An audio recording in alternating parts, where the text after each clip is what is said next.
సారి మీరు చూసి ఒక్క నమస్కారం చేశారనుకోండి, అది పరమమంగళములను ఇవ్వగలుగుతుంది.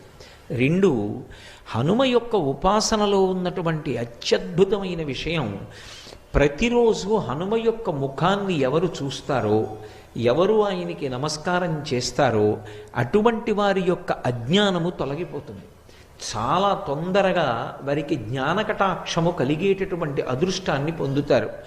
ఎందుచేత అంటే ఆయన భర్గస్వరూపుడై ఉంటాడు అని పరాశర సంహితలో ఆయన యొక్క ఉపాసన రహస్యాన్ని చెప్తారు. భర్గుడు అజ్ఞానాన్ని తీసివేయగలిగినటువంటి స్వరూపం. గాయత్రీ మంత్రంలో బీజాక్షరానికి అధిదేవత. అటువంటి భర్గస్వరూపుడైనటువంటి హనుమ యొక్క ముఖాన్ని, ఆయన యొక్క రూపాన్ని ఎవరు చూస్తారో వారికి మంగళములు ఇవ్వబడతాయి. అందున ప్రత్యేక